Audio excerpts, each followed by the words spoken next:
Some shows don't need a celebrity narrator to introduce the show, but this show does.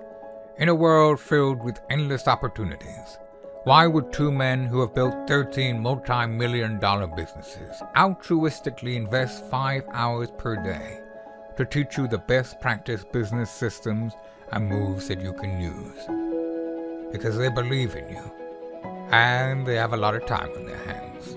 They started from the bottom, now they're here. It's the Thrive Time Show, starring the former U.S. Small Business Administration's Entrepreneur of the Year, Clay Clark, and the entrepreneur trapped inside an optometrist's body, Dr. Robert Zillner. 2 men, 8 kids, co-created by 2 different women, 13 multi-million-dollar businesses. We started from the bottom, now we're here. We started from the bottom, and we'll show you how to get here. Started from the bottom, now we're here. We started from the bottom, now we're here. Mr. Clyde started from the bottom, and now we're at the top, teaching you the systems to get what we got. Colton Dixon's on the hooks, I break down the books. Z's bringing some wisdom and the good looks. As the father of 5, that's why I'm alive. So if you see my wife and kids, please tell them hi. It's the CNC up on your radio, and now 3, 2, 1, here we go. We started from the bottom, now we're here. We started from the bottom, and we'll show you how to get here. Started from the bottom, now we're here. We started from the bottom, now we're here. We started from the bottom, now we're here. Yes, and no. Nothing works at all if the people on your team won't work. So, Devin, you have worked here now for over a year. Mm-hmm. You're doing a phenomenal job. And stream of consciousness, I need you to share with me examples of where you saw somebody on our team doing nothing when they were supposed to do something. I'm not looking for names, and it's been far enough where the people might not work here anymore. Maybe they do. I'm not looking for the gender of the person. I just want examples of where you've seen people doing nothing. And then Amelia, you're on the show today as well. Amelia, you've worked here. You do a great job. You manage people. And I want you to, stream of consciousness, to fire off for me examples where you've seen people doing nothing. You know why? Because people who are listening to this show that own a business, they always feel like they uniquely have a unique problem that no one else could possibly relate to, because it's their people that are not working. And we have great people that work here now, but we've had to fire the people that are practicing the dark art of jackassery. We've had to fire them and purge the land of the idiots to get to a great team. But the only way that we know who to fire is to figure out who is unwilling to do what is required. So, Devin, what are things you've caught people doing during the day that has nothing to do with work, but they're doing it while they're being paid to work? Yes. So one time I was going to the printer to pick up leads. Yep. And that computer on the other side of Devin, there was a person there that was doing SEO. Well, looked like it was doing SEO. I walked Search behind. engine optimization. Okay. Yes. And I walked behind, and she's like openly just scrolling on TikTok, like just no shame. No like, shame. She wasn't even paying attention to her surroundings. She's just scrolling. Now, okay, another example. We had a guy, and hopefully you two have never seen it, but there's a TV series called Game of Thrones that was big for a while. And this guy was watching the unedited Game of Thrones movie at work while he was supposed to be editing videos. And we had a wonderful, again, this is when I was doing wedding. I was involved in some wedding related businesses. I was consulting for a wedding related business, and we were helping this video company do some of their edits and some of their work. And the client called me and said, some of the edits just seem a little bit off. And I said, yeah, they do. And I looked at it, and I go to the guy and I've said, hey, can I ask you, why are you spelling people's names wrong? Why are the edits off? What's going on? He's like, oh, I guess I got distracted. So I started keeping a hawk eye on him, and I started noticing this homeboy is literally, actually, physically watching Game of Thrones while editing videos. So on one screen, he's got Game of Thrones minimized. On the other screen, he's editing a wedding video. That's a real thing. Amelia, have you seen any examples of jackassery? Absolutely. I went into the office, this was not too long ago, at our place of work, and someone was printing off a food stamp application on the clock. On the clock at work. Yeah. Can't happen. Let me give you, I'm firing off these things so that people don't feel alone. Okay. Devin Woolery, who works here, been here about 10 years. He pulls me aside. He says, hey, boss, We have an employee who's hiring prostitutes from work. And I'm only telling you because it's our work. And so if the police were ever to figure out where that order was placed, it's from our office. And I go, no way. And he's like, I'm telling you. And there it was, guy ordering prostitutes. We had another guy starting a drug business years ago where he was, this is before marijuana was legal in Oklahoma. He was out there basically going on Craigslist and under different code names and was selling weed during the day. I mean, this is real. This is real.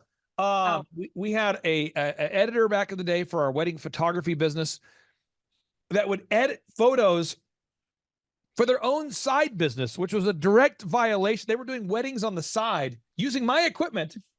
And then during their workday, they were editing the weddings that they were doing on the side that they weren't supposed to do from my work computer. I mean, I could go on and on. It never ends. But I want people to understand this idea as you're thinking about human resources. You have to understand the facts. 75% of employees steal from the workplace, according to the U.S. Chamber. Now, Devin, why am I citing my sources? Why am I not just saying, well, I feel like, a lot of people aren't doing their jobs? Why am I citing 75% of employees, according to the U.S. Chamber of Commerce, are admittedly stealing from the workplace? Well, I mean, because it's right there. It's facts. So facts are way more, they're real. They're way, they're just real. So people can just be like, well, not my employees. Well, no, it's a fact. And here's the source. And this is the fact right here. And I'm hammering this because, again, a lot of people just throw out statistics. Yeah. They'll say, well, about 80% of the time, it works about 90% of the time. What did you just say? I mean, people say these kinds of things. They're like, 50% of employees today are not engaged. Stop. I'm giving you a stat. Yep. 85% of job applicants lie on their resumes, according to Inc. magazine. Now, Devin, you've worked here long enough. When did the bubble get burst for you where you're like, okay, this is how life actually is. That life is not like that. Life is like this. This is how it really is. When did that happen? I think it was as soon as I started managing people. Really? Yeah. And it was like about 3 weeks after working here. Now, Amelia, I want to ask you, when did you recognize that, wow, this is what we're working with here? This is not what I thought it was, but this is what it is. When did that happen for you? Very quickly after I started working here, I was actually doing SEO, and the guy sitting beside me got fired not too long after because he was using AI to write all of his content. I was like, wow. Yeah. And so this is real. So Jack Welch, this is the CEO who grew GE by 4,000% during his tenure. All right. And this guy has a notable quotable where he says, face reality as it is, not as it was or as you wish it to be. So the reality that we have in the world today is if you're out there today and you own a business, you need to have good people that do a good job to make your business run well. That's the reality. Now, if you don't have good people who work for you, the reality is you will have bad performance in all areas. Now, years ago, I used to get really mad when bad things happened. I used to get really, really mad. But then I started recognizing, you know what? This is pure comedy. So we had an employee years ago. I went into the men's restroom at our downtown office, and his job was to do the checklist. His job was to clean the bathrooms. And, in our office here, we have a checklist every day. And every day we rotate whose job it is to clean the bathroom. Yep. And that way everybody is equally engaged in keeping a clean work environment. Okay. Yes. This video is based on what I caught an employee doing. I'm not making this up. This is real. Watch this, folks. Now, I scripted this and shot this and edited this based upon that because I had to find some way to deal with how irritated I was.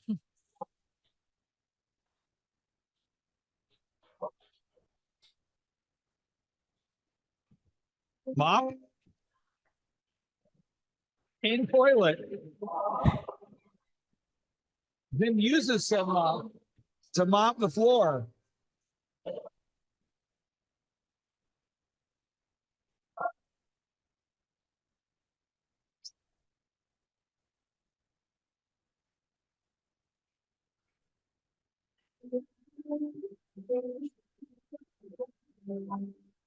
Hey, what are you doing?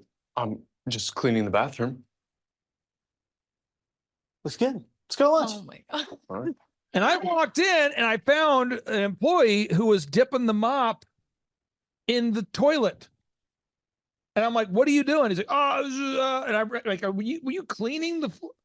Because there's no, like, you wouldn't use the mop. You wouldn't put the mop in the toilet to clean the mop, and you wouldn't use it to get the mop wet to do mopping. What are you doing? And I thought, man, I've got to make a video about that because it's real. It's real. And if you don't embrace the fact that this is real, now we have cameras. You can look to my left. And we have cameras. Okay. Yep.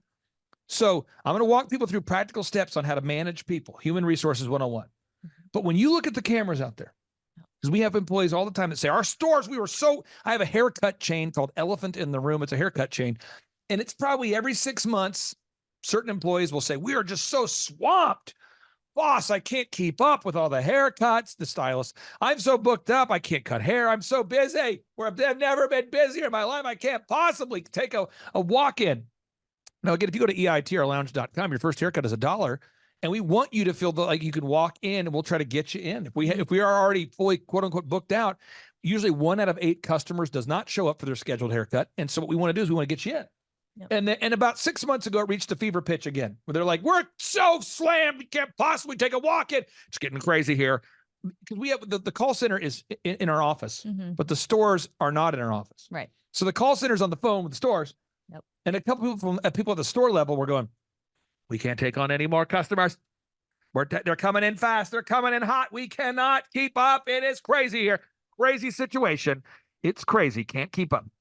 So I logged into our camera system and I noticed that the people at the front desk were doing nothing.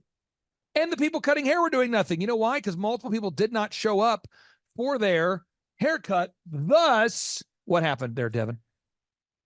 You have openings. That means, and then when they're not doing anything, that gets them talking. Right. Hanging out. And idleness is the devil's workshop. Proverbs. I'll look it up here, folks. If you haven't read the Bible in a while, it turns out it's a good book. Okay. Idleness is the devil's workshop. This is not my opinion. I did not write the Bible. I'm not quoting myself. I'm not doing this as a way to make myself feel good about biblical knowledge. I'm just quoting the Bible because the Bible happens to be a good book. If you haven't read the Bible in a while, you should read it. But it says here, an ungodly man diggeth up evil. In his lips there is a burning fire. A froward man soweth strife and whispereth, separateth teeth. A violent man, and so it talks about these things where the Proverbs is a book. It's Proverbs, a book in favor of action. Okay, it's a book in favor of action. It's written by the world's wealthiest man, the wisest man of his time. The book called Proverbs. Okay, but it all goes on to talk about how idleness is a problem. The Bible talks about idleness is a real problem. In the Proverbs 16, verse 27 through 29 reads, idle hands are the devil's workshop. Idle lips are his mouthpiece. An evil man soweth strife. Gossip separates the best of friends. Wickedness loves company and leads others into sin.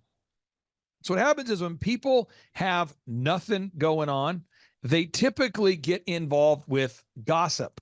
Okay. So when people have nothing going on, they get involved with gossip. Where am I going here? I'm talking about how to hire and manage people. It is so important you get this idea. If everybody who works for you is not being paid based upon merit-based pay, where they get paid based upon what they actually do, what are they going to do, Devin? They're just going to sit and talk about Star Wars. They are. Or Batman. It was Batman the other day. Batman, they'll get into debates about it. They'll start to argue about it. There's no way Spider-Man could beat Batman. Yep. Oh, yeah, well, if it was his web, he could do this. And then the Batman, and then his outfit is weird.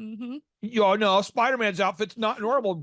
Batman's weird. That's so true. They do. They literally do. Passionately arguing about these things. Okay, so again, now we're talking about human resources 101. So if you took on a new client, Amelia, you're going to be given I'm doing a 13-point assessment for free for anybody who wants to become a client, and they can schedule those at thrivetimeshow.com, thrivetimeshow.com. You can schedule those free consultations, kind of a free checkup from the neck up kind of thing.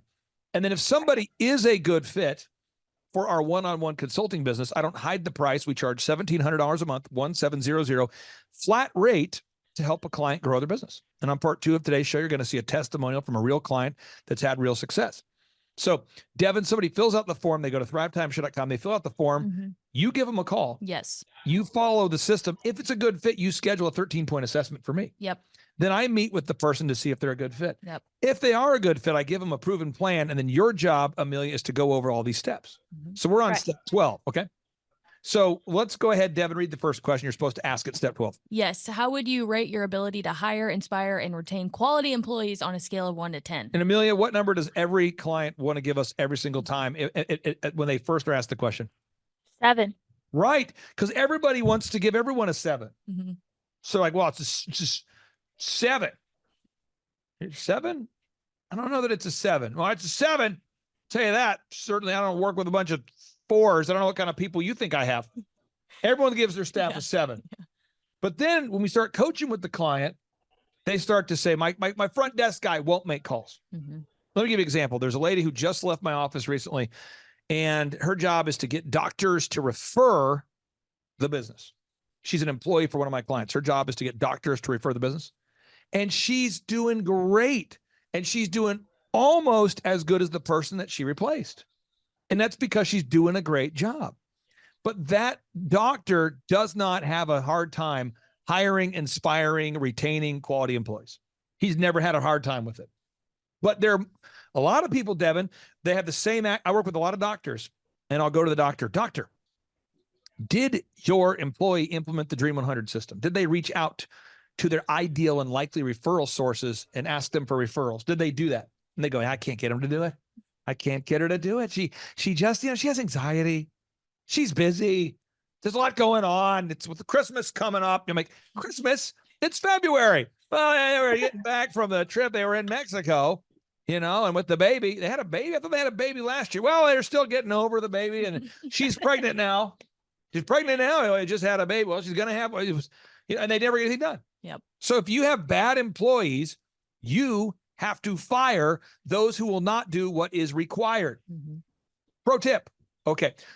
Second question you ask is what? Do you post weekly on Indeed, Craigslist, etc.? And every client I've ever worked with ever previous to this moment, they've always said no. Like every time they always say no. Yeah. They usually post when they need somebody. That's right. You've got to get ahead of that, folks. You cannot be hiring when you need people. Amelia, why do I do what I call the group interview every single Wednesday? And by the way, on part 2 of today's show, I'm going to share with you how I do the group interview. But why do I do the group interview every single Wednesday at 5:30, even if we need people, even if we don't need people, even if it's a holiday week, even if we really need people? So Devin, we're doing it again today. Yep. And what time am I doing it? 5:30. And how many people are coming?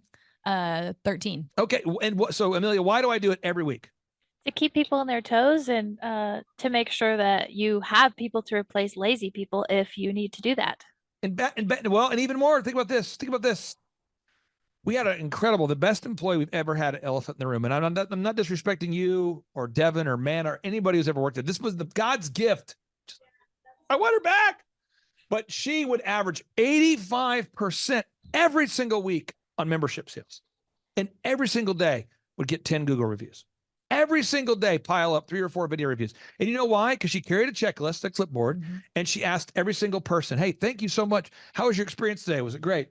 Hey, would you like a chance to win a TV? I know you probably haven't asked before, but if you leave a review today on any one of our 5 stores, you have a chance to win or whatever. And they go, okay, sure. And she would just do it every single time, following the system, like a textbook of just awesome. Then one day, true story, she'd worked with me for a couple of years. And by the way, I wasn't asked. I wasn't involved in this relationship, but I'm not going to make it weird. But this is not the situation. If the situation was weird, but I'm not going to make it weird. It was just a weird situation.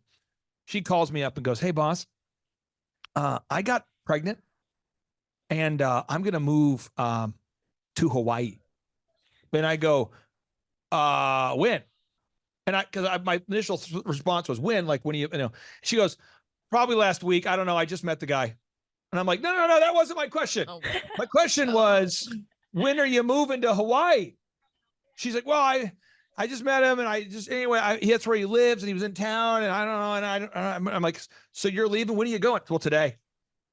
But she was like the best employee, and then meets a dude, gets pregnant, moves. All this happens in 7 days. I wasn't consulted, thank God, on any of these situations. No one calls me and says, boss, I'm thinking about making a poor life choice. What do you think? No one asks me. And the poor life choices that happen outside of work always affect what happens in work. Does that make sense? Oh yeah. Yes. So, but again, this person, if you would have said, who's the most unlikely person to ever do that behavior, it would be her.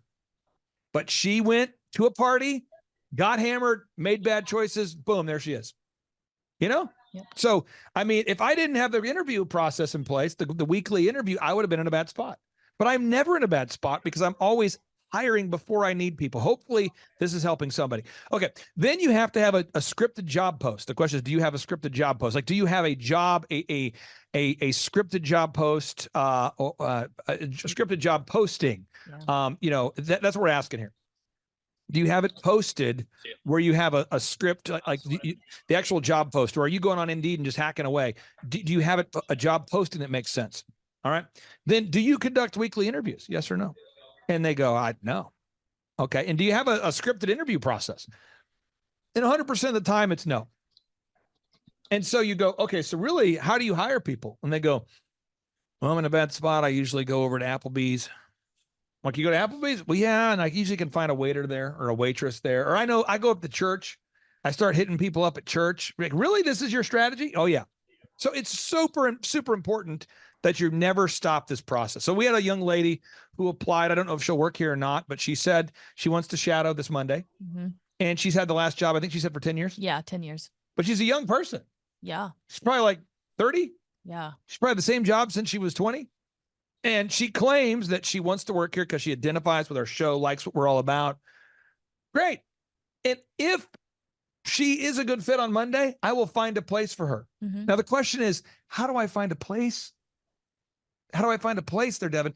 If we're fully staffed, how do I find a place if we're already fully staffed? Well, we might have a few people who don't do their job. Turns out, and then we make room. Yep. Just like a football team. If you're an NFL team and the best receiver in the league says, the best quarterback in the league, the best running back in the league, they say, I am no longer going to play on this team because my contract's expired and I want to come work on a different team. If you have a quarterback that's not that great, regardless of how long they've been there, guess what you're going to do? Get rid of them. You're going to have to, unless you want to lose all the time. Mm-hmm. And it's not mean. It's not mean, especially when you tell people how they're doing. I mean, nobody in my office is shocked by how well they're doing or how well they're not doing. I certainly don't blindside people and go, for the last 14 weeks in a row, you've been doing a terrible job. This quarter, you've been doing a horrible job. The last 4 quarters, you've been off your game. No, I tell people every day. Yeah. That's how it is. It's a candid culture. So we continue. So once you have these things in place, you have to install merit-based pay. So Amelia, every time you sell a membership, how much do you make per membership? $10 for standard, 15 for deluxe, and 31 for unlimited. Okay. And really, how many at-bats do you have a day? 4 at-bats, 3 at-bats? How many first-time customers do you have per day where you have a chance to actually sell one? Typically anywhere from 1 to 8. Yeah. And so but you're aware of those numbers. I'm just saying on average, I think it's about 4 or 5, but you look at the numbers and you have to be incentivized to sell a membership, because if not, no one would ever sell a membership. All right. So you got to have merit-based pay for every single position. Someone says, well, what about for a secretary? Merit-based pay. What? Yeah. Years ago, I had someone who helped me. And what I did is when he got the inbox down to 0 and he knocked out the mail and he responded to his action items, he got a bonus every day he did it. So before he left for the day, he had to have me sign off on the tasks. And one could argue that he was my secretary, but his job was to, whatever was on the list, I gave it to him. He'd sign off on it. And I didn't give him a crazy amount of work, but it was enough to get done during the day. And he'd sign off on it. He got his bonus. But if he didn't get it done, he's getting 12 an hour because I need things to be done. Yep. So we move on to the next one. You got to have daily huddles. Devin, you got to have a daily huddle. Yes. Every single day, you got to meet with your team. Look them in the eyes. Yep. Look them in the eyes to proactively prevent and solve any human resource problems. Our huddles every morning at 7 a.m. Yeah. And do you know how I know which employee is going to come in late?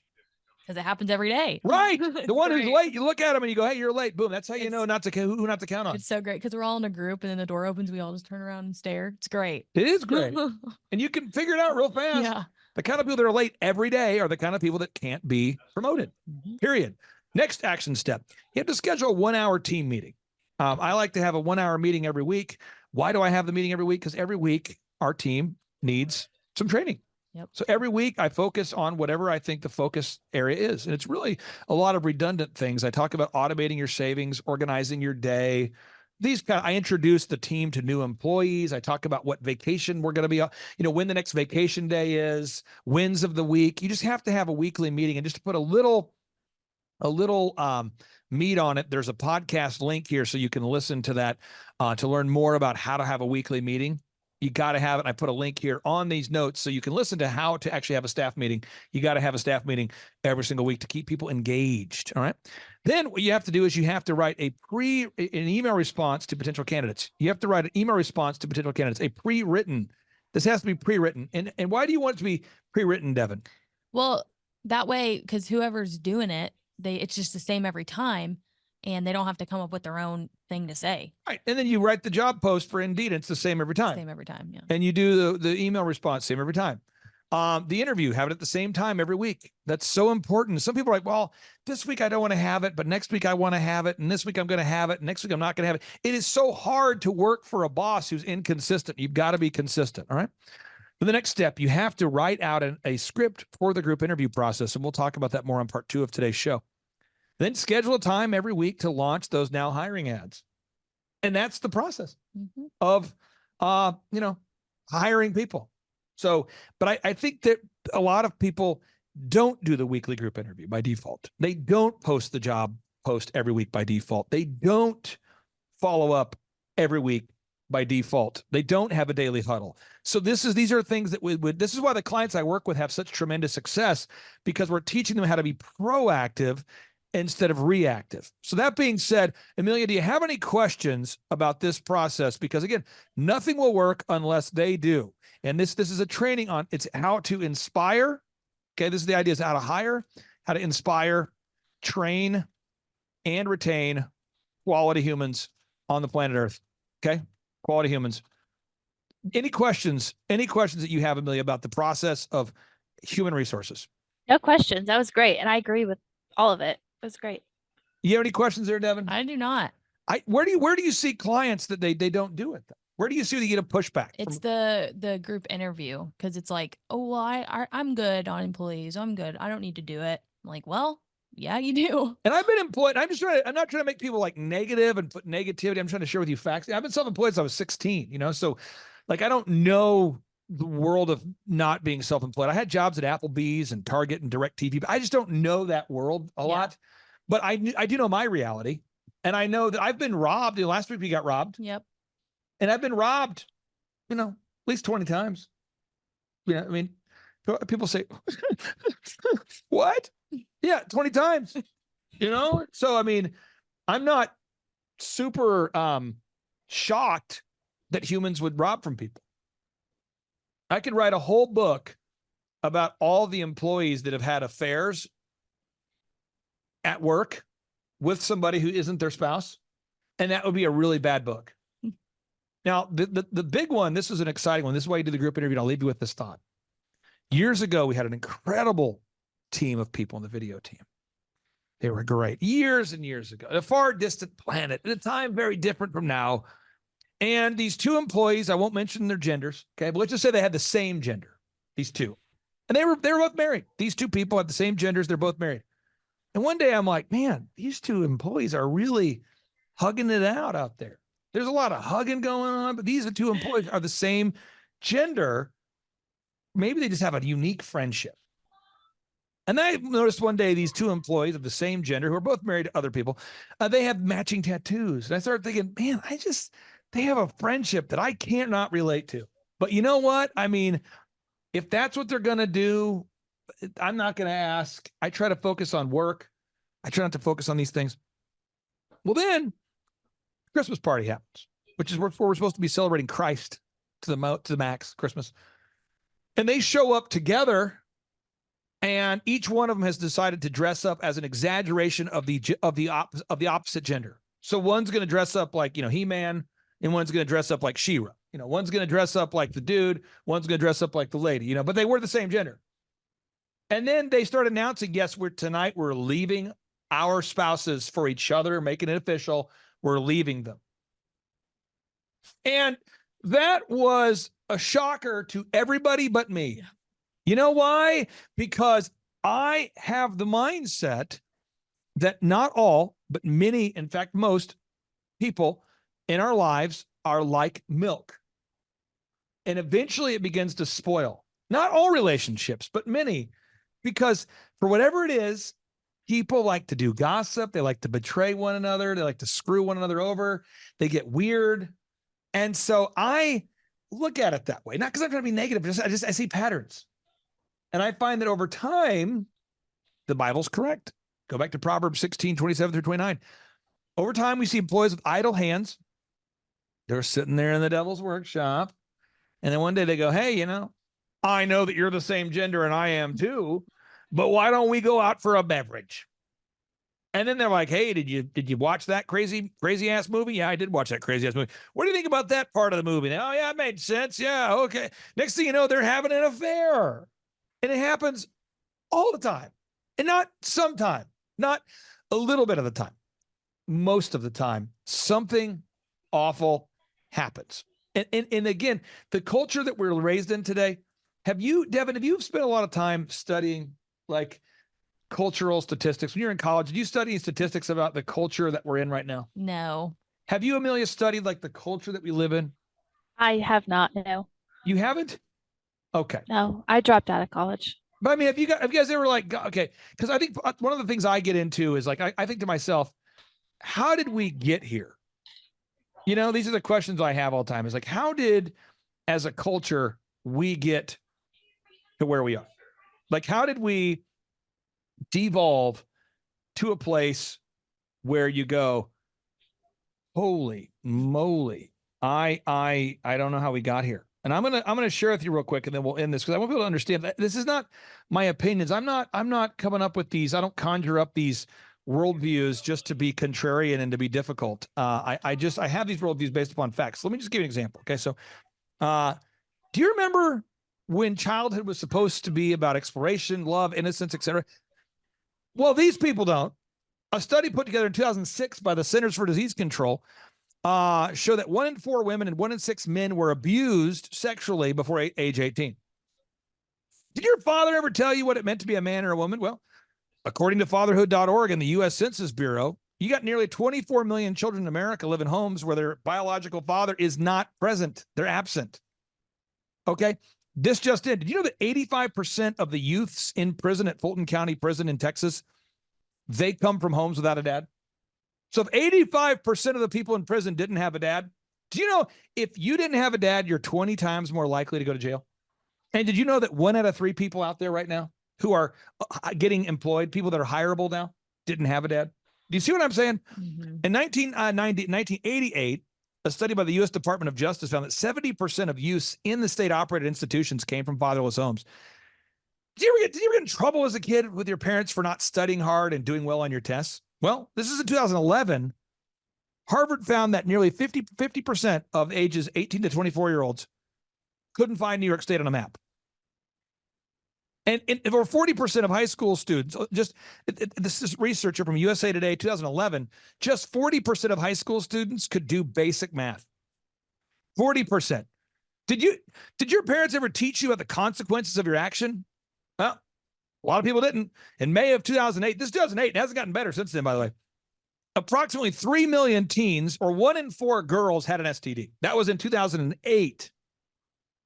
I mean, I'll put the stats here so people can look at this. But, again, these are stats that are not. Let me give you another stat here. Did your parents ever teach you that a quitter never wins and a winner never quits? Well, despite being in a deep economic recession, this was back in 2009. I wrote this book about this called Will Not Work for Food in 2009, folks.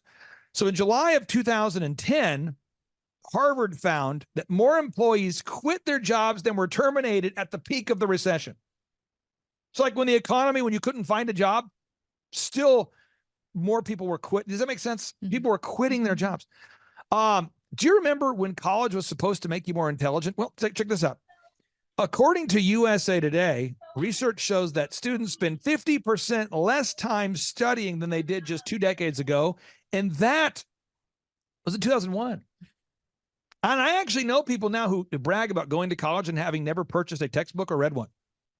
Now, and this is big. Whatever happened to common sense? In 2011, Newsweek reported that 29% of Americans could not name the vice president.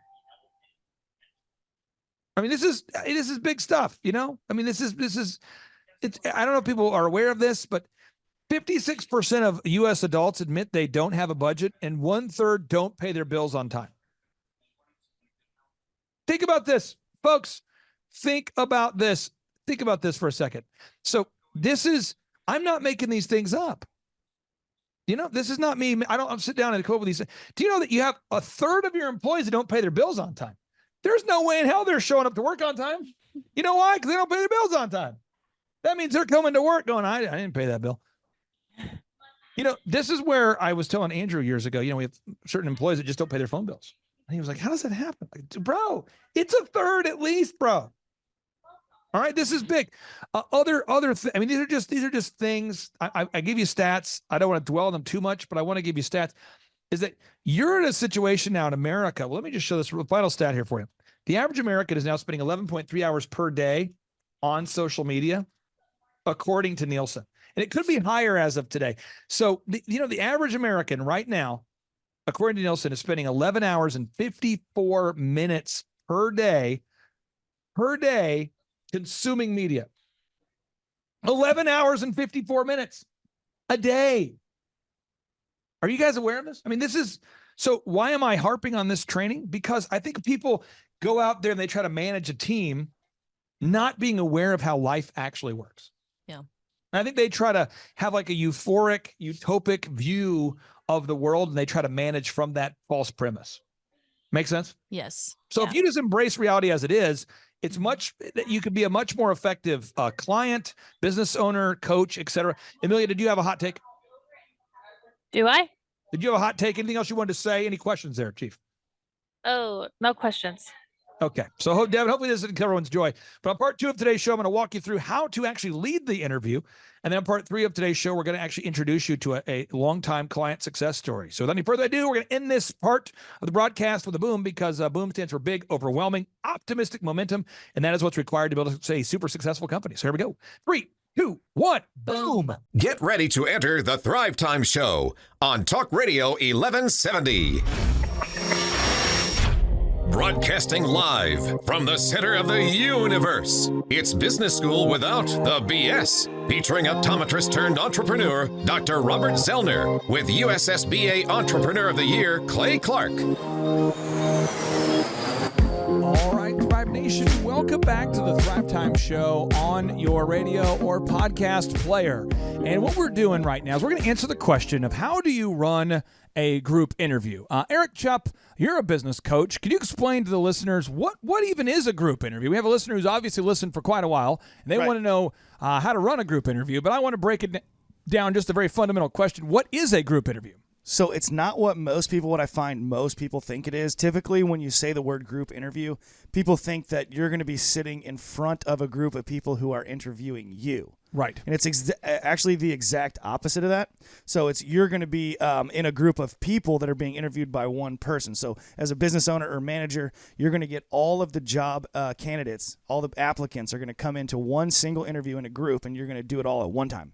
Now, the reason why you do that is according to the U.S. Chamber, if you can look up that stat, but according to the U.S. Chamber and CBS News, I want to make sure we have it fact-checked on the show notes so all of the Thrive Nation can actually prove, or you could prove to yourself that what I'm saying is true, because the statistics are going to seem alarming when you first read them for the first time. True. But according to the U.S. Chamber of Commerce and CBS News, 75% of employees are stealing from the workplace, and most are doing so repeatedly. I mean, think about that for a second. I mean, Chup, does it ever shock you how many people that will come to the group interview? The group interview is scheduled for, let's say, 5 p.m. on Tuesday night, let's say. Okay.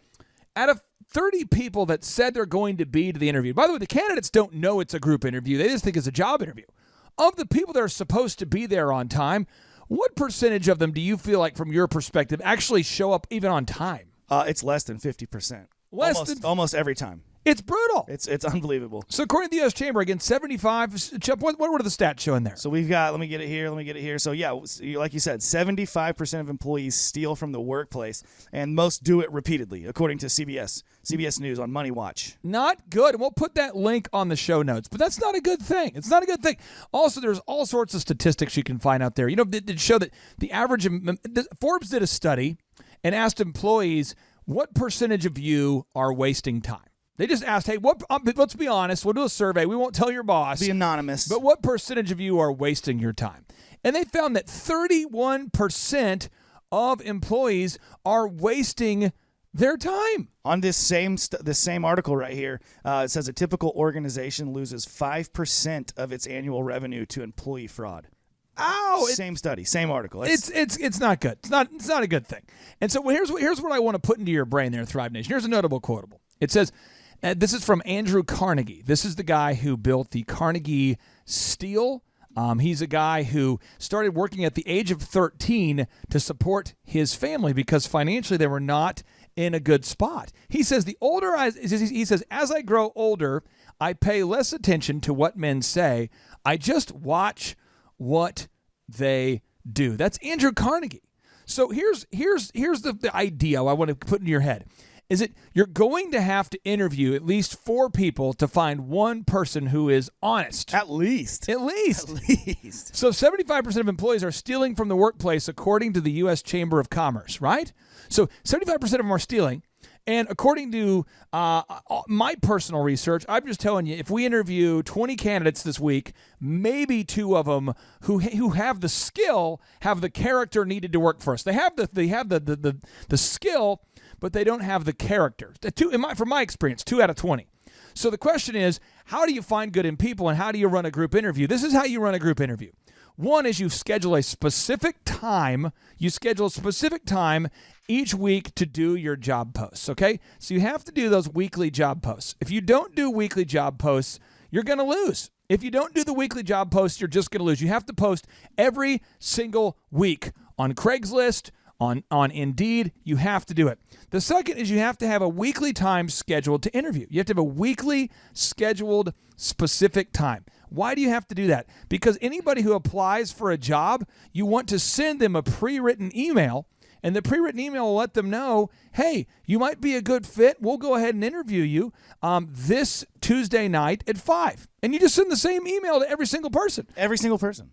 And that way, when they show up all at one time, or they don't, you don't waste hours of your time. You just waste 1 hour of your time. And then when you actually interview the people, you want to have a game plan. You actually want to have a game plan or a script for the interview. And this is what you want to go over in your interview. One, you want to go over the compensation for the job. Okay, you want to go over the compensation. All right. First thing, you want to go over those expectations. You want to go over the expectations. What are you expecting from the applicants, right? The expectations. The second is you go over the communication. How will you communicate with me if we work here? The third is you want to go over the compensation. And the fourth is you want to go over any questions they have. Now, when you talk about expectations, you want to get into the values. You want to get into specifically what makes your company a great place to work for. You want to get into all that. You want to create a polarizing environment where people know quickly whether they want to work with you or not. You've got to go over, 1, the expectations, 2, the communication, how you're going to, if you work here, you're going to be expected to work here, 9 to 5, and your boss is Carl. And if you're ever running late or whatever, you call him. This is how we communicate. You don't text, right, or you don't email, or whatever your policies are. Third, this is the compensation. This is what you get paid if you work here. Then fourth, you go over, do you have any questions? Chuck, you've seen the group interview done week after week for years. Yeah. Why is it such a powerful super move for companies that are struggling to find really good people? Well, here's one of the hang-ups I see with a lot of clients that we implement this with is you have to do it every single week, like you were saying just a minute ago. If you're waiting until you need somebody to start looking for them, you're never going to find that A player. It's going to be super rare that those stars align, that A player, that A team member that can perform, that has the character and the skills that you need to do it, are going to be looking for a job that exact moment you're looking to hire. So you have to do it every single week to keep that pipeline of applicants full. So let me give you an example. Back in the day, here's kind of a fun story for you. When I was running DJ Connection, before I sold it, we were doing about 4,000 events per year at djconnection.com. That's a few. And what happens is every weekend you have to do about 80 weddings, which means you have to send out 80 separate men to go and provide entertainment for 80 separate weddings. Now, to be fair, sometimes a DJ would DJ Friday, Saturday, Sunday, so you'd have one guy to do 3 shows. So usually you'd run a squad of 45 active DJs, 80 on your roster, though. Okay, and no other DJ company in the country could relate to me. They'd ask me to come speak at these wedding seminars and wedding events saying, hey, you're the entrepreneur of the year. Could you come in and teach us how to run a wedding business? And I told them, well, what you want to do is you want to never be short on employees. You never want to be short. You never want to have to put up with somebody past their expiration date. Because if you have 80 DJs, and it sounds crazy, but I would call a guy and say, hey, I've got a show for you this Saturday. About half of them would refuse to do the show. They'd say, where's the show? And you're like, at the, this is back in the day, by the way, before the Mayo Hotel was totally renovated. This is when it was first opening. I'd say, it's at the Mayo Hotel. And they're like, downtown? What? I don't want to go downtown. Sketch. No one's downtown. And then you'd say, well, okay, I have an event for you at Forest Ridge. And they would say, sure, I'll do that one. And then you call the next guy. Hey, I've got a show for you at the Mayo Hotel. And they'd say, Mayo Hotel, downtown. Now everybody wants to DJ there. Right. But back in the day, no one wanted to be. Did you guys ever do anything at the castle in Muskogee? You know that place? Yes, we did. I love that place. I used to have to really have to motivate people to get them to want to do that event. It was kind of a hell gig. Yeah. Well, now like we had our holiday party this year at the Mayo Hotel. It's beautiful. But I had these DJs. I had to get these 80 people to commit to doing these 40 shows this Saturday and this Friday. Now, here's what's crazy. Is out of 40 guys that were scheduled, Chuck, do you want to guess how many of them wouldn't show up for their load-up time? Now, the way it worked, your show's supposed to be at 8 o'clock start. Usually it's like a 7 o'clock start. Right. So if you were DJing tonight at the Summit Club, you'd have to get there at 5 o'clock to set up. Right. But I had your load-up time would always be 5 hours before the show. Make sure no snags, everything's going to go What percentage of the DJs do you think that wouldn't show up for their load-up time? Half. Quarter. Yeah. At least 1 out of 10. Wow. 1 out of 10. So with 40 guys going out, I had to pay 5 guys just to hang out, and that's probably where the name 5 Guys comes from. Guys, I had to have 5 guys that I would pay just to hang out at the office just in case they were needed. They were called runners. And so this is something that's massive. I never had a problem where I didn't have enough DJs to cover my shows because I never stopped doing the group interview. Exactly. So again, I'm repeating the action steps here. You have to have a weekly job post. Every single week, I would recommend that you post on Indeed and Craigslist, and you never stop. Someone might be saying, well, how much do I spend on that? Depending upon the business, I would recommend you spend at least $200 a week on Indeed and Craigslist every single week. Craigslist is $25 per post per the time of this recording. It changes all the time. Second is you've got to have a weekly specific scheduled time. Chup, why do you have to have a weekly specific time, and why can't you change it from week to week every week? Because you will end up missing it yourself if it's not a rock in your schedule. And it's something that you can't change. You need to put that thing, like we talk about all the time, as a rock in your schedule. Fill up the sand of life around that rock because this has to happen. It absolutely has to happen. If you're sick, if whatever, you have to make this interview at the same time because that's already going to be out on your ads. People are already going to be expecting to be there, so you have to have it at the same time every week. Now, the pre-written email. Why do you have to have a pre-written email that explains the specific time of the interview, the location of the interview, and all of the details of the job? Why do you have to have the email pre-written? The whole point of this system is to save you time. It's to save you time from, one-on-one interviews, from responding to every single person with a, typed up custom email. So you have a canned response that you send out, telling them all the details so that you can immediately do it. You can send it out as soon as that comes in. You can do it in your meta time, but you have to have it canned so you can just send it immediately. And then why do you have to have a game plan for when the candidates actually show up for the job interview? Why can't you just wing it? Because a lot of people say, well, I just wing it. I don't even know how I do it. I just do it. Because everybody can tell when you're winging it. Oh. And then talented people with high character are not going to want to come work for you. It's not inspiring to show up to a job interview where it seems like the person who either owns the company or is running the job interview it looks like they don't know what they're doing. And if you don't know how to do a group interview and you're asking yourself, well, why do I need to do one? And again, it's because 75% of people, according to CBS News and the U.S. Chamber, are stealing from the workplace. According to Forbes, 31% of people don't even try at the job. So Andrew Carnegie, if he were here, the late, great Andrew Carnegie said, as I grow older, I pay less attention to what men say.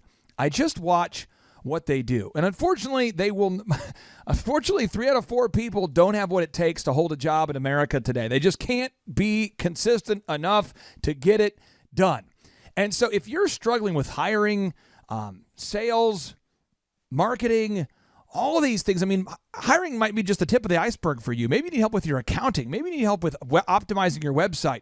I would invite you to take advantage of our offer we have going right now, which is unbelievable.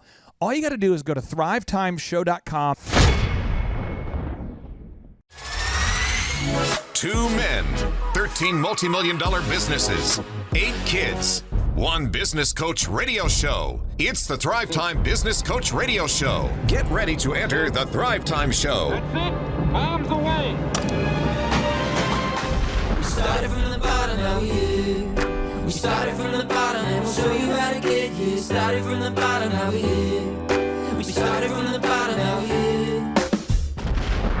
All right, Thrive Nation, welcome back to the Thrive Time Show on your radio and podcast download. And Chuck, if I can, I'd like to start off today's show by sharing with the listeners, or leaving the listeners with a notable quotable that's not positive. Chip, I want to start off today's show on sort of a downer. We'll take it down, and then Sharon can bring us back up. We'll work right back up here, because on today's show, we have the best-selling author of Rich Dad, Poor Dad on today's show, the best-selling author of the Rich Dad, Poor Dad book series on the show. And she worked with the Napoleon Hill Foundation to write a book about this topic I'm going to bring up right now. And if you are somebody who's a Judeo-Christian, then you're probably aware of, or you've heard the verse, Matthew 15:19, where it reads, "For out of the heart comes evil thoughts, murders, adulteries, fornications," wow, this is pretty light, theft, false witness, slanders.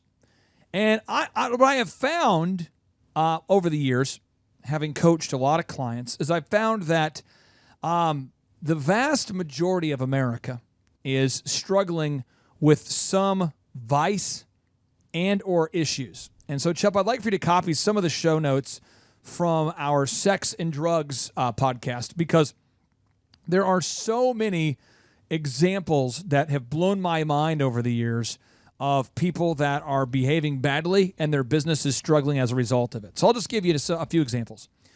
According to the U.S. Chamber of Commerce and CBS News, 75% of employees steal. Well, you might say, okay, well, that's employees. I'm an entrepreneur. But what's crazy is I found that the same number is true when it comes to entrepreneurs. I've seen entrepreneurs that quote a client a price, and then they keep raising the price just to see how high they can raise it. They're just gouging customers. I've seen entrepreneurs not paying taxes. I've seen entrepreneurs stealing in multiple ways. You talk about here Matthew 15:19. You talk about adultery. Gosh, I have seen some serious firsthand, up close, in-person adultery. Chuck, I've seen a lot of business owners who've had a very successful company. They lost it all because of making poor decisions after work or before work. According to psychologytoday.com, past statistics have shown that in the U.S., 50% of first marriages, 67% of second marriages, and 73% of third marriages end in divorce. We'll put the show notes here for you. Here's another one from the Washington Post. 78% of the men interviewed had cheated on their current partner. 5 myths. Yes! Chuck, you know what that means? What percentage cheat on their spouse? 78. That means that there is a full 2 plus 20, 22% of American men don't cheat on their spouse. Hey! Yes! 1 out of 5. All right. Give us another terrible statistic, Chuck. Well, let's see. 17% of couples are content in their partner. Which means only 70% of people even like their partner. Oh. Chuck, we've got a lot of Americans struggling with gambling addictions. That's right.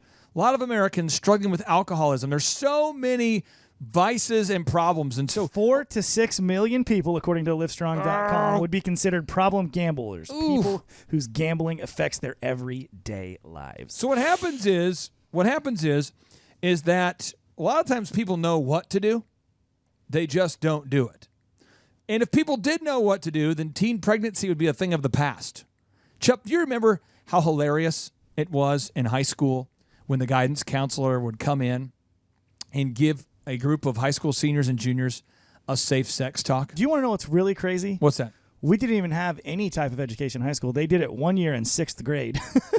But did you not just giggle the No, whole it was time? so silly. Yeah, it was just like... This is how I recall it happening. I remember we had a guy in my 7th grade class, 6th grade class, who gets up there and he says, "All right, everybody, I want to talk to you about we need everybody to be serious today. Let's be mature. Let's, he's got an auditorium of like, probably 150 boys, middle school boys, and he's so there's a couple of things. Babies are created as a result of the penis and the vagina engaging in activity. Now the vagina will, and I'm like, oh, like vagina. He said vagina. Oh, dude. And then we were like, get together, and we go, don't laugh. And then it would be like, now, men around the age of yada yada, their pituitary gland begins to develop, and the female pituitary gland begins to develop, which causes enlarged mammary glands. We're like, Mammary. yeah. What? And he said, "Clay, did you have something you want to say?"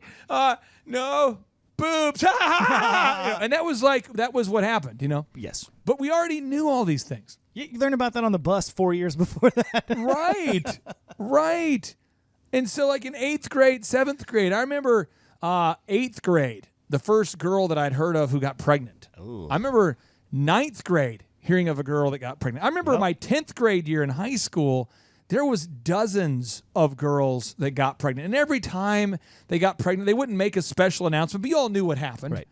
And then they would have another class, and the school board would get together, and concerned parents would get together, and they would get together and make these new classes and curriculums. Did you say nude classes and curriculums? No, but new classes and curriculums here. But it's a Freudian slip there, Chip. But what happens is they would make these new classes and curriculums designed to help us learn how to be more effective.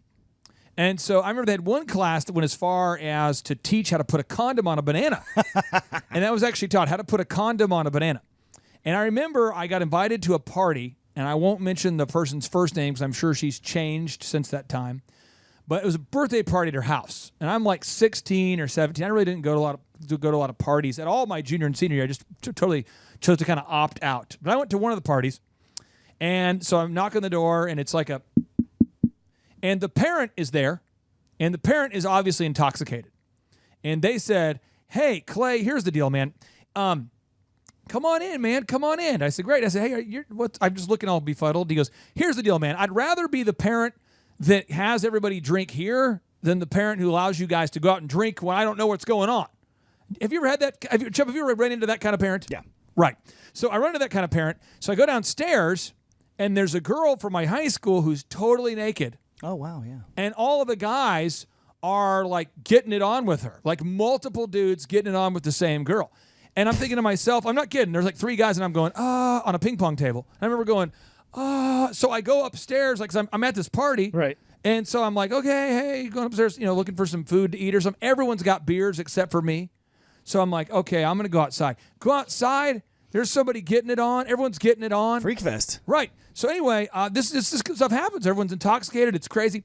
So I remember talking to one of my buddies, and I'm like, dude, what was that all about? I thought you were dating this person, and he's like, oh, dude, it doesn't matter, man. We're just hooking up. Yeah, And so I said, well, and we just had this guy come into our class and talk about one of the teachers talk about safe sex and how X percentage of high school students were getting pregnant, and how if you did get pregnant, your chances of success are going to decrease dramatically. Dramatically. And so we just had the talk, and I kind of looked at him. I'm like, dude, at least did you at least do the whole safe sex move deal? And he's like, no, it feels better when you don't wear a Jimmy hat. That was his actual quote. It feels better when you don't wear a Jimmy hat. Now, I'd never heard that phrase used before, but I thought, that's kind of clever, but yet that's not smart. No. And so long story short, these people had a baby. Yeah. And this just kept happening. That's what happened throughout high school. I remember a junior year finding out how many of my friends had STDs and had babies, and and it's not about education. It's about implementation. And so Sharon Lecter is a financial educator. She exposes you to the knowledge, but she also encourages you to implement. And what Napoleon Hill discovered and what he wrote about in the early 1930s was it actually caused him to become depressed. Is that a lot of people know what to do now? Most, right? People have read the book, Yeah. and they still don't do it. And so, and he discovered, like, gosh, man, I think that why people don't do, I think why a lot of people don't have success is because of their own vices. They're caving into their own worst, innermost carnal, primal desires. And so he wrote this book called Outwitting the Devil. And when he finished the book, his publisher, his wife, everyone thought the book was too crazy because it was talking about how to have conversations with yourself or the devil and say, I'm not going to do that. No, I'm not going to do it. It's about willpower. It's about self-discipline. And I really feel like this book, Outwitting the Devil, can change the life of somebody's life. I've given that book to dozens of people, and I own a copy of it that's in the man cave at all times. So Thrive Nation, without any further redo, hopefully we just said redo it once. Without any further ado, back to our exclusive interview with Sharon Lecter as she breaks down her book that she worked with the Napoleon Hill Foundation to create, Outwitting the Devil. Sharon, my son was born blind in 2007, and his name is Aubrey Napoleon Hill Clark. I named him Aubrey Napoleon Hill Clark after the late, great success author Napoleon Hill. And I was so excited when I saw that you were digging up the old manuscript that Napoleon Hill wrote in the 1930s. And I believe it was his wife who banned him or encouraged him not to release the book at the time. Could you share why the book Outwitting the Devil wasn't released, why it was held kind of a secret since the 1930s, and how you got involved with the publication and the freshening up of that manuscript? Well, certainly. Let me give you a little bit of background first. In 1908, Napoleon Hill was charged by Andrew Carnegie to go out and study the thesis of success, and he was going to introduce him to all his rich friends. And it turned into a 25-year endeavor. And from that, in 1937, Napoleon Hill published the book Think and Grow Rich. And it was an instant success. But he was frustrated because he said, even though people know what they're supposed to do, they don't do it. And he realized that was true in his own life. And he says, here I am. I'm the custodian of this thesis of success. I mean, I've lived it, I've breathed it, and I still have my ups and downs. What's wrong with me? And he sat down out of his frustration, and in just a few short months, he wrote this book, which he kind of said was a download from above, called Outwitting the Devil. And the title scared his wife to death. She worked for the Methodist Church, and she forbid it to be published, and it was actually locked away. And it really is an interrogation of the devil, and Napoleon Hill says, you can believe I'm talking to the real devil or an imaginary devil. Will you derive any benefit from what I share? And it talks about how, and let's talk about it as a man-made devil, so we keep people on the line. They don't get mad at us. So we each have that negative voice inside of us that's saying you're not good enough, you can't do this. And we live in this world of fear of poverty, fear of failure, fear of success. How about fear of criticism? We're so afraid other people are going to talk about us and what we're going to look like, or we don't want to be the one that goes that path less traveled, even though that's where the true success is. We want to follow the masses. And so this book, Outwitting the Devil, talks about fear and how fear can cripple us. Fear does one of two things. It can either cripple us, paralyze us, or it can motivate us. And in 99% of the cases, fear paralyzes us. And so he talks about, first we need to recognize where that fear comes from. And once we recognize it, then we can move forward and overcome that fear and take control of our own lives. And when we are in control, we recognize the fear is still there. It still comes. But you recognize it, and you don't allow it to consume you. You turn it around and use it as the energy to keep moving forward. And that's the whole purpose of Outwitting the Devil. And I will tell you, I think there was a greater hand at work. Because had it actually been published in 1938, and I'm not sure would have been competing with Think and Grow Rich. And now Think and Grow Rich has sold 100 million copies. It's established the brand. And Outwitting the Devil came out right after this latest economic crisis, and it really, our goal when they asked me to step in and support the foundation was to reinvigorate the teachings of Napoleon Hill for a younger generation.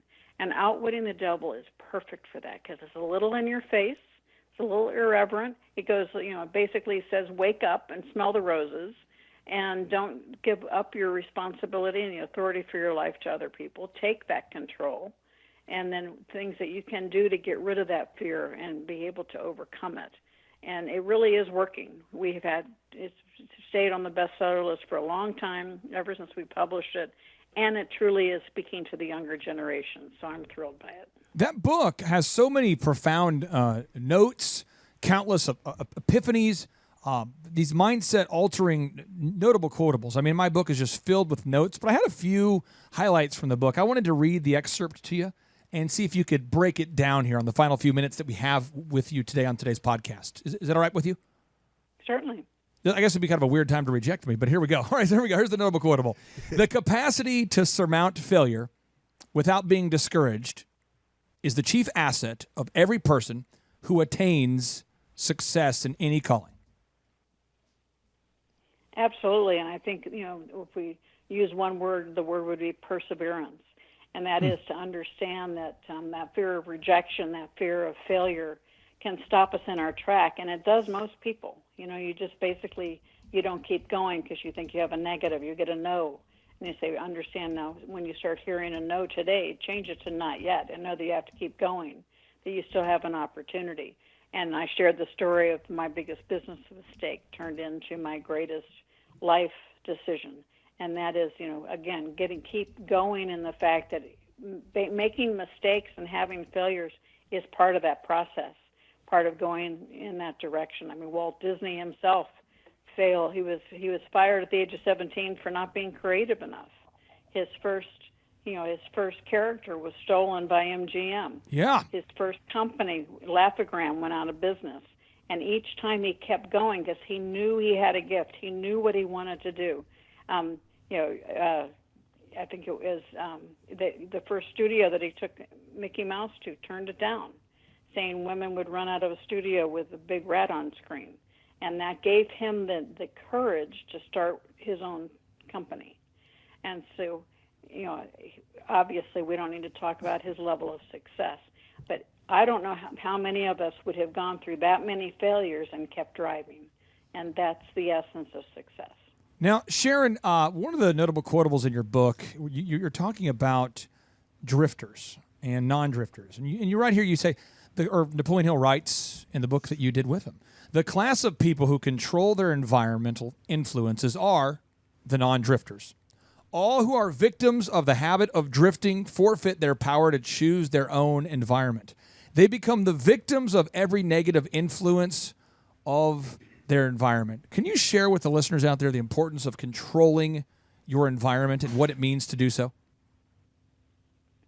Well, it comes into several different auto-suggestion as part of that. Is what are you allowing in your space?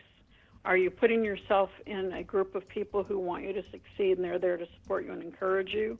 Or are you putting yourself around people who are basically wanting to keep you in your place? And if you start to make an improvement, they want to pull you back. And so the environment is everything. It's so important to understand what you're feeding your mind as well as your body. What are you doing to support yourself? And that concept of the non-drifters. Think of the term go with the flow. Okay, drifters, which Napoleon Hill talks about, 98% of the population are drifters, are the ones who basically don't make plans. They don't have that definiteness of purpose. A non-drifter knows what they want out of life. They have a definiteness of purpose, and they create a plan to get what they want. And they don't let other people divert them. Certainly they get off the path every once in a while, but they know what their goal is, and they recalibrate and refocus and start moving forward. But the drifters basically never have, they whatever. They say, well, whatever you want. Sort of. Or go with the flow, the lemmings, right off the hill. Yeah, and so if you know someone in your life, that you've tried to help, you know that they're lost, and you talk till you're blue in the face and they don't respond, I always recommend give them the gift of the book Outwitting the Devil, because they may very well find themselves in that book and find that lifeline of hope that will help them find that definiteness of purpose in their own life. Now, Sharon, my final question I have for you, I know Dr. Zellner has one final wrap-up question for you, but my final question for you is, on a daily basis, how do you personally keep yourself from drifting? What does your morning routine look like? Every morning, like what does that first hour or 2 hours of every day look like to keep you from not drifting all these years? Well, I know a lot of people talk about they get up and they meditate first. No, I get up and I actually do look in my emails first so that I know what's waiting for me during the day. Okay. So that then I can go in and take a moment and think about what my goals are, think about what my top priorities are. Because so many of us, we're multitaskers and we have so many things that pull us during the day, particularly entrepreneurs. We have this something called shiny object syndrome, and we can get easily distracted. Luckily, I have people on my team that will recognize that I'm in one of my shiny object syndrome moments and remind me, do you really want us to change priorities so that we can refocus it? But part of that is in the morning thinking about what is it that I want to accomplish today? What are the 3 or 4 major things that have to happen before I get in and start responding to the hundreds of emails and new requests that come in? And again, those systems we talked about earlier in this hour conversation, having those systems of how people can get access to me helps me be able to focus on the things that I have deemed important that day. Having systems in your office are very, very important so that you can focus on what you need to continue driving your business forward. Dr. Z, what's the final question you have for Miss Sharon Lecter? Mrs. Lecter, I have a question for you, and that is, what is your process? I mean, you obviously have written many successful books in a relatively short time frame. What's your process in writing? Are you I go to a beach and I get a pina colada and I sit in a hammock and just write all day? Or what's your actual physical process of writing a book? Well, one part of what you said is accurate. Typically, I've written 22 books, so every book has been slightly different, but all of them have had an element of me at the beach. I typically run away. The ocean is food for my soul. Okay. And for me, I have to literally immerse myself in a book, and I live with it for 2 or 3 days. I turn off the phones. I'm by myself. I get up really, really early, and no pina coladas involved, no hammocks involved. Okay, I get up right. early in the morning, and I work until late at night, and then I get up and do it again, and then I literally walk away from the book for probably up to a month, and then I come back with a fresh mind and a fresh thought, and I'll read something. I go, oh, that was pretty darn good, Sharon. And then I'll read something and go, what was I thinking?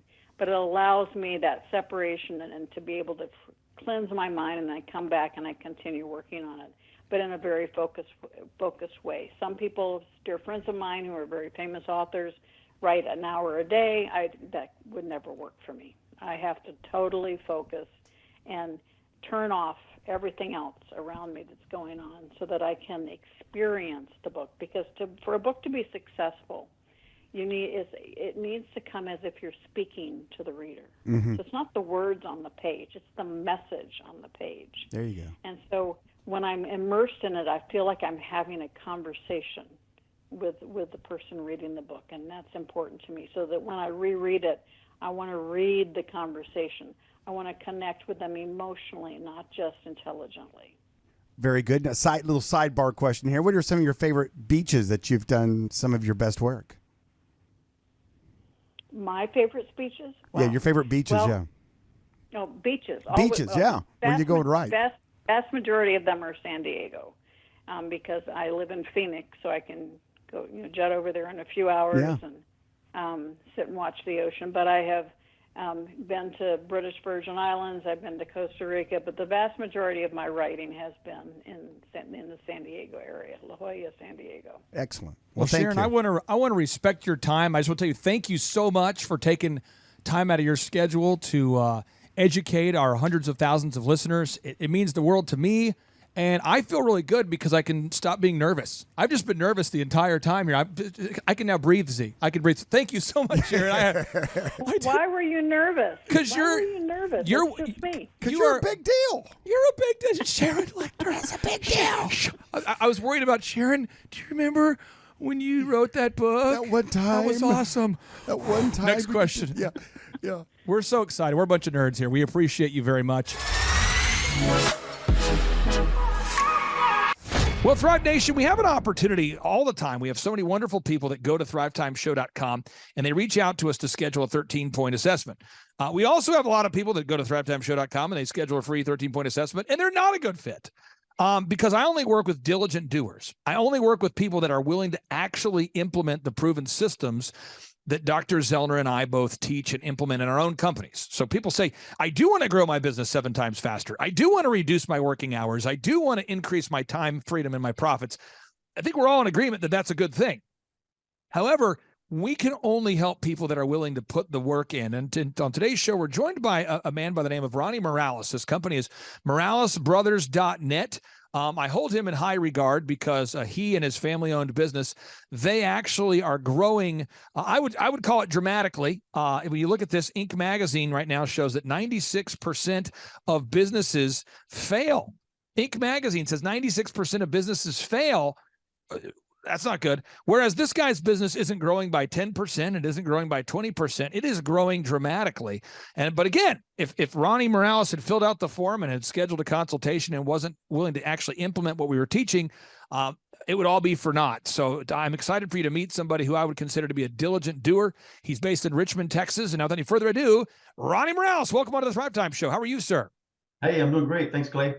Hey, so how did you first hear about us? How did you hear about the Thrive Time Show? I listened to your Thrive Time Show podcast for those 7 years, and I was learning so much. I was like, man, I got to give this guy a try. So you listened to our podcast 7 years ago? Yeah. Really? 7 years.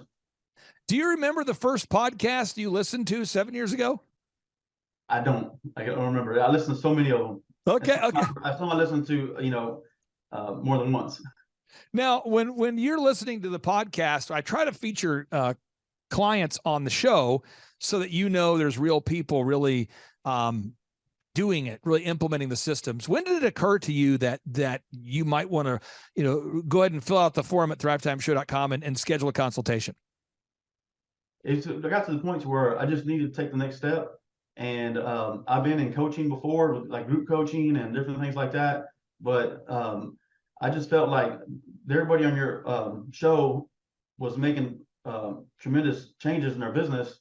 And coming from you and Dr. Z, I felt like y'all had the experience. It didn't matter if it was, because I've been used to doing construction, like peer groups and construction coaching, where it's contractors only. Well, I felt like, you know what, I need somebody business minded to help me grow this. I don't necessarily need a group of just contractors. I need somebody that knows the business part of it.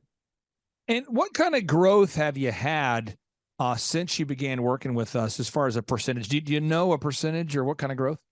Yeah, so we had about a 57% increase from last year's first quarter to this year's first quarter.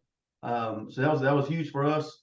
And personal growth too. I honestly, just as a business leader and team member here in my company, I've grown a lot to be a better leader, learn how to delegate better, learn how to get these 15-minute huddles started every morning. And it's just been great. I'm just continue to learn, and I can't wait to keep moving forward. Well, people always ask me, they say, what's the most important part of business consulting? And that would be, to me, like asking a baker, what's the most important ingredient in a cookie? I mean, is it the flour? Is it the sugar? Is it the eggs? I would say if you take out any one of those core ingredients, you're going to have a weird tasting cookie. So in our business consulting, we focus on marketing, branding, sales, hiring, leadership, management, accounting, all of those things. So let's kind of go through the process from just a branding perspective and a marketing perspective. How has the business consulting impacted your company? No, it's been great. The branding, the marketing. I mean, people around town are telling us, "Hey, I've seen your trucks here and there. I see you all over the place." When people are searching Google or whatever it is, they're finding our videos and they're reaching out to us. I think one of the biggest parts with business coaching for me has been the accountability. Like just having somebody to tell me like, hey, get this, and this done, and have it done by this day, and we move on to the next step. So I mean, it's been great. Now we have a weekly meeting. The purpose of a weekly meeting is so that you have a week to get your homework done. We have a week to do our homework. I mean, we do photography, videography, web development, search engine optimization, and you and I meet on Saturdays at 6:30 a.m. I find a lot of my clients like to meet in the mornings. How important is it to have that weekly meeting? Because I'm 42, but when I was 21, I was hiring business consulting programs that would do quarterly meetings or oftentimes even monthly meetings. And I found that nothing got done. How important is it for you to have a weekly meeting? I think it's very important as a business owner to have that weekly accountability to make sure you're staying on schedule. Because as a business owner, you wear so many hats. It makes it difficult to get the important things done that you need to get done, but that you want to put on the back burner. But when you know you have somebody to be accountable to, and it's a weekly thing, and they're steadily putting in your ear, like you got to get these things done. Get the reviews. Get the video testimonials. It just makes it to where, you have an assignment and they just get it done. Now, at the business conferences, we walk people through the entire system. This is the system we teach from. This is from my newest book called A Millionaire's Guide to Becoming Sustainably Rich, which everyone can download for free right now at thrivetimeshow.com/millionaire. You and I, we track the numbers every week. So box number 1, we establish those revenue goals. We do that. We know the break-even numbers. We know how many hours you're willing to work. This is crazy. You're married. Your wife loves you. You love your wife. I'm not ever advocating during our coaching meetings like, forsake your family and grow your company. Can you talk about that, how important it is to work with maybe a coach that understands that you want to have a healthy family and a healthy company? Oh, I think it's very important. Like yesterday I had a good dinner with my wife, and we had a good evening with live music and really enjoyed each other's company. I took my kids camping twice this month already for 4 days, and we're enjoying the summer. But I think it's very important that as a business owner, as you put the hours in, put the hard work in, but you also take the time to spend with friends and family. I mean, it's important. Rising up early to get in my meditation time is very important to me too. So I think just again having somebody that knows the value of these things is important. Now, as we go through, I mean, you are knocking it out with the marketing and the branding and all the things we have to do to optimize your website and make the ads work. We've determined your unique value proposition. We've improved the branding. We have a 3-legged marketing stool. We know how to generate leads online and offline and referrals. The sales process, and I'm not picking on you, but I mean this, you're like a super humble guy. So I feel like that the sales process was something that once you learned the proven process, you kind of took to it right away. But I think a lot of contractors don't want to come across as too aggressive or too passive or too whatever. And I feel like the sales process of your team really doing a good job of calling all the leads, and the calls are recorded for quality assurance. I feel like that's been a big needle mover for you. Maybe I'm wrong. I'd love to get your thoughts on that. Yeah, no, it's been great. I had my own way before I joined your team. I had my own way of sales, and what I thought was working really wasn't working. And at first I put up a wall, but once I was opened up to the why you do it the certain ways you do it, it really opened up more ways to be more successful. With the call scripts, with the recorded calls, we're still tweaking scripts and things like that, but it's like an ongoing process. But it's been great, and I think that it has helped us a lot. We call our leads back right away, within hours, a few hours, most of the time. And it's just important. And we've gotten a lot of leads, and where I needed to hire my first sales employee. And now we're working on more of the systems, creating these repeatable systems and managing a large group of people in that daily huddle. Can you talk? I hammer all my clients that it's so important to have a daily huddle with your team, to huddle with your team every morning and to have a weekly staff meeting. Could you talk about the importance of implementing these human resource strategies for managing people and what impact that's had for your company? Yeah, so the impact of daily huddles have had for my company is that it brought the team together. All of our employees, which is 17 of us full time, it's brought us all together to where we get to see each other in the mornings and grow together. We start off with some wins, keep it brief. We go over company updates. Then we go over all our projects, and we ask like, how's that client doing? Is the project on schedule? But it helped us a lot with the daily interruptions with, hey, so what's going on here? And these questions that could be answered in the morning. So they learn to answer these important questions in the morning so that there's less interruption throughout the day. Now, the final two areas I wanted to cover here is, there's so much to growing a company, and that's what we talk about on our weekly coaching calls. But building a sustainable and repetitive weekly schedule, like every week we're doing the group interview. Every week we're gathering objective reviews from clients. Every week we're gathering before and after images. Every week you're gathering testimonials from your happy clients. You have to do this stuff every week. It's like a garden. You got to pull the weeds every week. Could you talk about the importance of having these human resource systems in place where you do these systems every week, so it's proactive as opposed to reactive, doing these same things over and over? Yeah, I think it's important to do it every week and repeat them so that things don't fall through the cracks. And if you get too relaxed on not doing it, or you go 2-3 weeks without listening to recorded calls or whatever it may be, you start to slack off a little bit. The next thing you know, you're in trouble. And now you're putting out another fire that wouldn't have been there if you would have been on track and keeping up with the systems and processes. So just doing it repeatedly helps with building that system. Everybody knows it's this day at this time. Our morning huddles are every day from 7:07, last 15 minutes. And it's everybody knows to be there. And it's just been great. Now, final two questions for you. People out there that maybe want to do business with you, they're hearing about you. Again, it's very hard to gather objective Google reviews if people don't like you. It's very hard to gather video testimonials if people don't like the work you do. What's your website, and how do people, go ahead and get a hold of you if they're looking to hire you guys for maybe a big project? Yeah, so our website is moralesbrothers.net. And you can definitely just fill out our get in touch form to reach out to us. And I personally will actually be in touch with you and have a conversation with you. And for anybody out there that's contemplating coming to one of our workshops or scheduling a free 13-point assessment, what word of encouragement or what advice would you have for anybody out there? Well, I would say don't wait any longer. Jump in, because if I would have jumped in 7 years ago, I would have been in a whole different place today. So I guarantee you would be. I'll say this though, and I'm not prophetic. I'm saying you're on pace. You're on pace to have a business that's going to be about 5 times larger than what it was when I first met you. And I say that because the first thing you see is the leads coming in, and you start to see new teammates joining your team, and you're building that foundation for success. And I totally see you guys going to a great place right now. So I wish I would have met you earlier. That's my only complaint. But that's Ronnie Morales. Ronnie, I really appreciate you. I'll give you the final word. What do you want to say to everybody out there that's maybe contemplating taking their business to the next level? Like I said, guys, don't wait any longer. Reach out to Clay and the team, do your assessment, and be a diligent doer. Amen to that. Ronnie Morales, take care, sir. Have a great day. Thank you. Bye.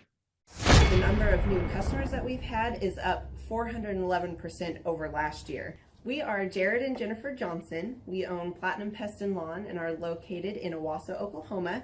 And we have been working with Thrive for business coaching for almost a year now. Yeah. So what we want to do is we want to share some wins with you guys that we've had by working with Thrive.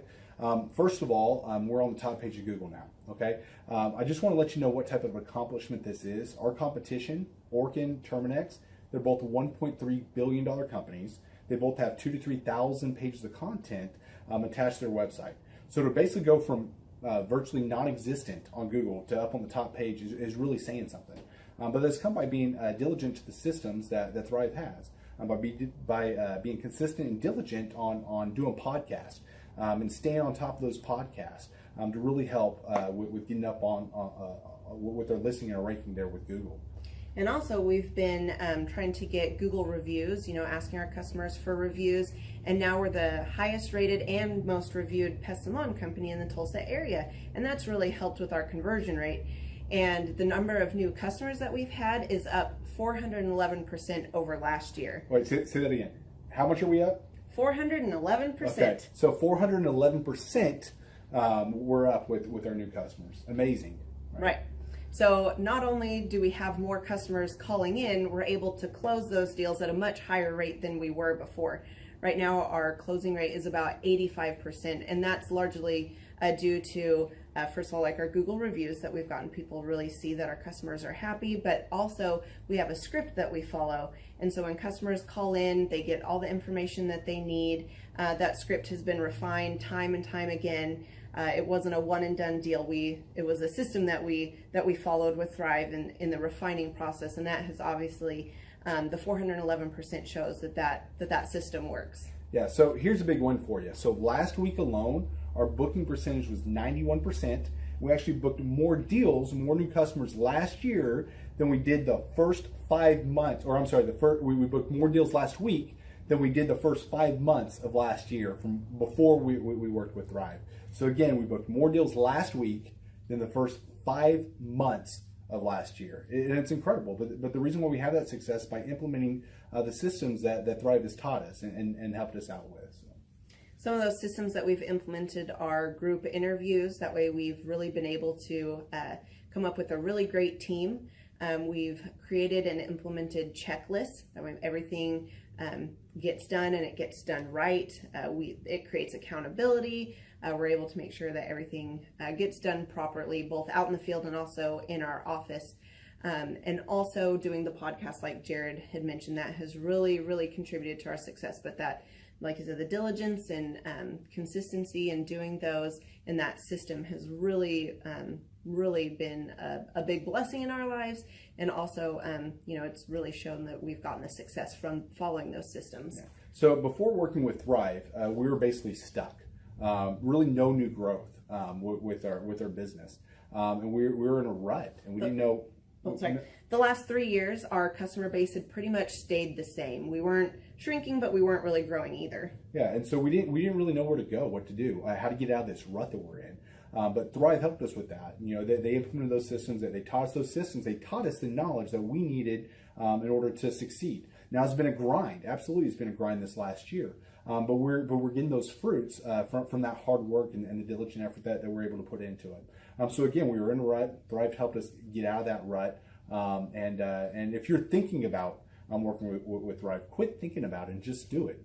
Do the action, and you'll get the results. It will take hard work and discipline, but that's what it's going to take in order to really succeed. So we just want to give a big shout out to Thrive, a big thank you out there to Thrive. We wouldn't be where we're at now without their help. Hi, I'm Dr. Mark Moore. I'm a pediatric dentist. Through our new digital marketing plan, we have seen a marked increase in the number of new patients that we're seeing every month, year over year.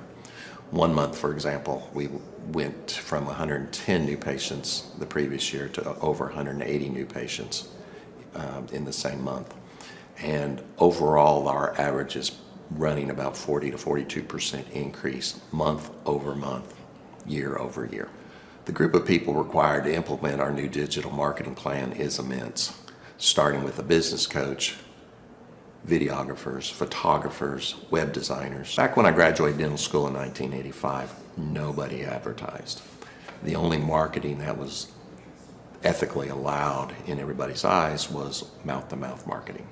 By choosing to use the services, you're choosing to use a proven turnkey marketing and coaching system that will grow your practice and get you the results that you're looking for. I went to the University of Oklahoma College of Dentistry, graduated in 1983, and then I did my pediatric dental residency at Baylor College of Dentistry from 1983 to 1985. Hello, my name is Charles Kolaw with Kolaw Fitness. Today I want to tell you a little bit about Clay Clark and how I know Clay Clark. Clay Clark has been my business coach since 2017. He's helped us grow from 2 locations to now 6 locations. We're planning to do 7 locations in 7 years and then franchise. And Clay has done a great job of helping us navigate anything that has to do with like running the business, building the systems, the checklists, the workflows, the audits, how to navigate lease agreements, how to buy property, how to work with brokers and builders. This guy is just amazing. He's this kind of guy has worked in every single industry. He's written books with like Lee Cockrell, head of Disney, with the 40,000 cast members. He's friends with like Mike Lindell. He does Reawaken America tours where he does these tours all across the country where 10,000 or more people show up to some of these tours. On the day-to-day, he does anywhere from about 160 companies. He's at the top. He has a team of business coaches, videographers, and graphic designers and web developers, and they run 160 companies every single week. So think of this guy with a team of business coaches running 160 companies. So in the weekly, he's running 160 companies. Every 6 to 8 weeks, he's doing Reawaken America tours. Every 6 to 8 weeks, he's also doing business conferences where 200 people show up, and he teaches people a 13-step proven system that he's done and worked with billionaires, helping them grow their companies. I've seen guys from startups go from startup to being multimillionaires, teaching people how to get time freedom and financial freedom through the system. Critical thinking, document creation, putting it into organizing everything in their head to building it into a franchisable, scalable business. Like one of his businesses has like 500 franchises. That's just one of the companies or brands that he works with. So amazing guy, Elon Musk kind of like smart guy. He kind of comes off sometimes as socially awkward, but he's so brilliant and he's taught me so much. When I say that, like Clay is like, he doesn't care what people think when you're talking to him. He cares about where you're going in your life and where he can get you to go. And that's what I like him most about him. He's like a good coach. A coach isn't just making you feel good all the time. A coach is actually helping you get to the best you. And Clay has been an amazing business coach. Through the course of that, we became friends. I was really most impressed with him is when I was shadowing him one time. We went into a business deal and listened to it. I got to shadow and listen to it. And when we walked out, I knew that he could make millions on the deal. And they were super excited about working with him. And he told me, he's like, I'm not going to touch it. I'm going to turn it down because he knew it was going to harm the common good of people in the long run. And the guy's integrity just really wowed me. It brought tears to my eyes to see that this guy, his highest desire was to do what's right. And anyways, just an amazing man. So anyways, impacted me a lot. He's helped navigate anytime I've got nervous or worried about how to run the company or, navigating competition and an economy that's like, I remember we got closed down for 3 months. He helped us navigate on how to stay open, how to get back open, how to just survive through all the COVID shutdowns, lockdowns. I'm Rachel with Tip Top Canine, and we just want to give a huge thank you to Clay and Vanessa Clark. Hey guys, I'm Ryan with Tip Top Canine. Just want to say a big thank you to Thrive 15. Thank you to Make Your Life Epic. We love you guys, we appreciate you, and really just appreciate how far you've taken us. This is our old house, right? This is where we used to live a few years ago. This is our old neighborhood. See, it's nice, right? So this is my old van and our old school marketing, and this is our old team. And by team, I mean it's me and another guy. This is our new house with our new neighborhood. This is our new van with our new marketing, and this is our new team. We went from 4 to 14, and I took this beautiful photo.